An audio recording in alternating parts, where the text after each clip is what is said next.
वाकई में यार, ईरान ने दिखा दिया कि पलटकर जवाब कैसे दिया जाता है। ईरान ने पूरी दुनिया को यह भी दिखा दिया कि अगर आपके अंदर हिम्मत हो, दिलेरी हो, तो अमेरिका और इजराइल जैसी बड़ी बड़ी शक्तियों से भी लड़ा जा सकता है।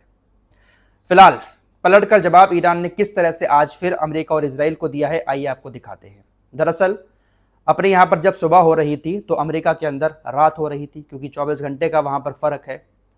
अमेरिका के टाइम के मुताबिक रात के 9 बजे डोनाल्ड ट्रंप ने अपना एक भाषण, अपना एक संबोधन अपने देश की जनता के लिए किया। इस जंग से रिलेटेड ये भाषण था। डोनाल्ड ट्रंप ने अपने इस भाषण के दौरान एक बार फिर से अपने उन्हीं जुमलों को दोहराया जो वो पिछले 2-3 हफ्ते से दोहरा रहे हैं। डोनाल्ड ट्रंप ने अपने देश की जनता से कहा कि देखिए, हम इस जंग को पूरी तरह से जीत चुके हैं। ईरान की पूरी ताकत को हमने खत्म कर दिया है। ईरान के मिसाइल लॉन्चर को हमने तबाह कर दिया। ईरान की मिसाइल सिटीज को हमने तबाह कर दिया। ईरान के पास अब इतनी ताकत नहीं बची है कि ईरान ठीक से हमला कर पाए। बस 1-2 हफ्ते की बात और है, हम ईरान पर इतने खतरनाक हमले करेंगे कि ईरान तकरीबन 20-30 साल पीछे चला जाएगा। इस तरह की बड़ी बड़ी बातें फेंकी हैं इन्होंने अपनी जनता के सामने, और वही सारी घिसी पिटी बातें जो पिछले 15-20 दिन से इनकी तरफ से बोली जा रही हैं कि ईरान ऐसा हो गया, ईरान वैसा हो गया, वही सारी बातें इन्होंने एक बार फिर से दोहराई हैं कि हमसे सीज फायर मांग रहा है, ईरान डील करने की बातें कर रहा है। वही सारी बातें लगातार डोनाल्ड ट्रंप दोहराए जा रहे हैं। अभी डोनाल्ड ट्रंप ये बात कहकर कि ईरान की मिसाइलों को हमने पूरी तरह से खत्म कर दिया, ये कहकर अपना भाषण खत्म करके डोनाल्ड ट्रंप बैठे ही थे कि तुरंत ईरान की तरफ से इजराइल के ऊपर मिसाइल हमले कर दिए गए। और मिसाइल हमले कोई छोटे मोटे नहीं थे दोस्तों। एक बार में अब ईरान कम से कम 5-10 मिसाइलें इजराइल की तरफ दाग रहा है। आज सुबह की वीडियो में ही मैंने आपको बताया था कि तकरीबन 12 बैलिस्टिक मिसाइलों से एक साथ ईरान ने हमला किया। जैसे ही डोनाल्ड ट्रंप का अमेरिका के अंदर भाषण खत्म हुआ, कुछ ही मिनटों के बाद ईरान ने मिसाइलों की एक लहर इजराइल की तरफ छोड़ दी। रिपोर्ट्स के मुताबिक जो हाइफा बंदरगाह है इजराइल की, वहां पर मिसाइलों ने अटैक किया है। साथ ही साथ इजराइल का बनई बराक एरिया है, वहां पर भी मिसाइलों ने हिट किया है। रिपोर्ट्स के मुताबिक एक मिसाइल सड़क पर ऐसी जगह पर गिरी जहां पर पानी की बड़ी पाइपलाइन पड़ी हुई थी। बनई बराक एरिया में पानी की एक बहुत बड़ी पाइपलाइन मिसाइल की चपेट में आई और वो फट गई, जिसके बाद बहुत सारा पानी सड़कों पर दिखाई दे रहा है। ऐसा लग रहा है कि बनई बराक में बाढ़ आ गई है। ईरान ने डोनाल्ड ट्रंप को पलटकर जवाब देने में बस कुछ ही मिनट का वक्त लिया। कुछ नहीं दोस्तों, ये डोनाल्ड ट्रंप सिर्फ और सिर्फ अपने देश की जनता को मूर्ख बना रहा है। सुबह उठता है, हम जीत गए, दोपहर में हम जीत गए, शाम में हम जीत गए, और उधर ईरान हमले भी कर रहा है। डोनाल्ड ट्रंप की इस तरह की बातों को अमेरिकी मीडिया समझ चुका है। अमेरिकी मीडिया भी अब इनके खिलाफ लिखना शुरू कर चुका है। न्यूयॉर्क टाइम्स ने लिखा कि ईरान ने ट्रंप को करारा जवाब दिया है।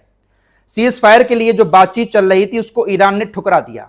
न्यूयॉर्क टाइम्स के मुताबिक अमेरिकी खुफिया एजेंसियों ने पता लगाया है कि ईरानी सरकार फिलहाल अमेरिका इजराइल युद्ध को समाप्त करने के लिए ठोस वार्ता में शामिल होने को तैयार नहीं है।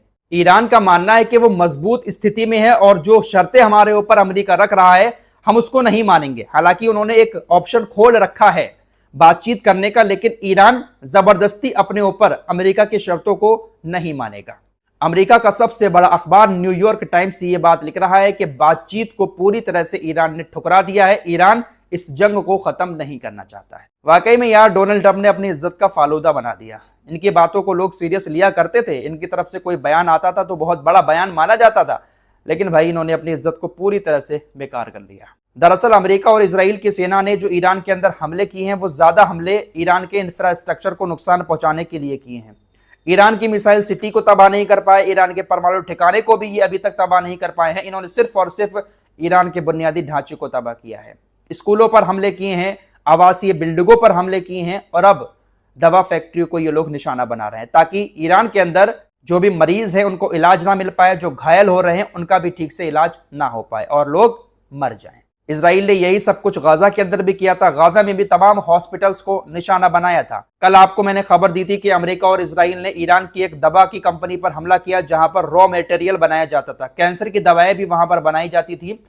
इसको तबाह कर दिया। इसके बाद आज भी एक खबर आई है कि ईरान की एक और दवा कंपनी को अमेरिका और इजराइल के लड़ाकू विमानों ने निशाना बनाया है। दारोबख्श फार्मास्यूटिकल कंपनी, जिसमें एंटीबायोटिक दवाएं बनाई जाती थी, दिल की बीमारियों से जुड़ी हुई दवाएं बनाई जाती थी, और भी कुछ जरूरी दवाएं यहां पर बनाई जाती थी। इस पर हमला करके इस दवा फैक्ट्री को भी अमेरिका इजराइल ने तबाह कर दिया है। तो इस तरीके से ये लोग बुनियादी ढांचे को तबाह कर रहे हैं, ना कि ईरानी सेना के अड्डों पर हमले कर रहे हैं। अमेरिकी और इजरायली सेना ने आज स्ट्रेट ऑफ हॉर्मुज के पास एक बंदरगाह पर भी हमला किया। वहां पर मछली पकड़ने वाली कुछ नाव थी, उनको निशाना बनाया गया और कुछ और जहाज एक दो खड़े हुए थे, उनको भी निशाना बनाकर हमला किया गया। एक ऐसी बंदरगाह जहां पर मछली पकड़ने के लिए लोग जाते थे और दूसरी बंदरगाह जहां पर वाणिज्यिक जहाज आते थे, दोनों बंदरगाहों को निशाना बनाया गया है। हालांकि नुकसान ज्यादा नहीं हुआ है, लेकिन स्ट्रेट ऑफ हॉर्मुज के पास बंदरगाह पर हमले हुए हैं। दोस्तों, स्ट्रेट ऑफ हॉर्मुज का जो एरिया है ना, उसकी भौगोलिक स्थिति ऐसी है कि अगर उसको कोई बंद करता है, जैसे ईरान ने इस वक्त बंद किया हुआ है, तो उसको बंद करने के बाद जो बंद करने वाला होता है उसकी ताकत दोगुनी हो जाती है। अगर कोई छोटी सी ताकत भी स्ट्रेट ऑफ हॉर्मुज को बंद कर दे तो बंद करने के बाद उसकी ताकत 10 गुना बढ़ जाती है, क्योंकि इसका भौगोलिक स्ट्रक्चर ऐसा है स्ट्रेट ऑफ हॉर्मुज का कि यहां की नाकाबंदी को हटा पाना बहुत टेढ़ी खीर है। इसीलिए अमेरिका और इजराइल की सेना स्ट्रेट ऑफ हॉर्मुज को खुलवा नहीं पा रही है। यही बात IRGC के सीनियर जनरल मोहसिन रेजाई ने कहा कि भले ही पूरी दुनिया एकजुट हो जाए, वो स्ट्रेट ऑफ हॉर्मुज को नहीं खोल सकते, क्योंकि यहां पर बंद करने वाले की ताकत 10 गुना बढ़ जाती है। यही वजह है कि डोनाल्ड ट्रंप सबको बुला रहा है कि आओ खुलवाओ, हम अकेले कुछ नहीं कर सकते। स्ट्रेट ऑफ हॉर्मुज के बंद होने से पूरी दुनिया में हाहाकार मचा हुआ है। वो तो शुक्र है कि अभी हूतीज ने बाबल मंडप को बंद नहीं किया है। बाबल मंडप अगर बंद हो जाता है तो सऊदी अरब बर्बाद हो जाएगा। सऊदी अरब का तकरीबन 40 लाख बैरल तेल रोजाना पाइपलाइन के जरिए बाबल मंडप से होकर निकल रहा है। पिछले महीने सऊदी अरब तकरीबन 30 लाख बैरल रोजाना तेल पाइपलाइन से निकाल रहा था, बाबल मंडप वाले एरिया से, जो लाल सागर में है और यहां पर हुतीज का कब्जा भी है। लेकिन अब 40 लाख बैरल तेल रोजाना निकाल रहा है। अगर हुतीज की थोड़ी सी हट गई तो हुतीज बाबल मंडप में सऊदी अरब की इस पाइपलाइन को बंद कर देंगे। हुतीज की तरफ से एक बार फिर से तमाम खाड़ी देशों को धमकी दी गई है कि वो अमेरिका और इजराइल के साथ ईरान के ऊपर हमले करने में शामिल होते हैं तो हम बाबल मंडप को बंद कर देंगे। अगर हुतीज ने बाबल मंडप बंद कर दिया तो सऊदी अरब की तो हालत ही खराब हो जाएगी। लेकिन अभी फिलहाल बाबल मंडप खुला हुआ है, हुतीज ने उसको ब्लॉक नहीं किया है। लाल सागर का एरिया है ये, जहां पर हुतीज का पूरा कब्जा रहता है। हुतीज कभी भी इसको ब्लॉक कर सकते हैं। दोस्तों, ईरान ने कुवैत की भी हालत बहुत ज्यादा खराब कर दी है। आपको लगातार बता रहा हूं कि कुवैत के ऊपर भी ईरान बहुत सारे हमले कर रहा है। कुवैत इंटरनेशनल एयरपोर्ट को तो इस लायक ही नहीं छोड़ा है ईरान ने कि वो आने वाले 1-2 महीने तक भी उड़ाने भरवा सके। कुवैत इंटरनेशनल एयरपोर्ट के रनवे को तबाह कर दिया, वहां पर जो तेल के डिपो थे उसको तबाह कर दिया। बहुत बड़ा नुकसान कुवैत इंटरनेशनल एयरपोर्ट को हुआ है, जिसकी वजह से तमाम उड़ानें बंद हैं। किसी को अगर कहीं जाना है तो वो सड़क के रास्ते पहले सऊदी अरब जा रहा है, दम्माम या फिर किसी और एयरपोर्ट से सऊदी अरब के फिर दूसरे देशों में जा रहा है। कुवैत इंटरनेशनल एयरपोर्ट पूरी तरह से ठप्प पड़ा हुआ है। तो इस तरह का नुकसान ईरान ने इन तमाम अरबी देशों का किया है। फिलहाल इस रिपोर्ट में इतना ही। कुछ और खबरों के साथ फिर हाजिर होंगे। अपना ख्याल रखिएगा। अल्लाह हाफिज।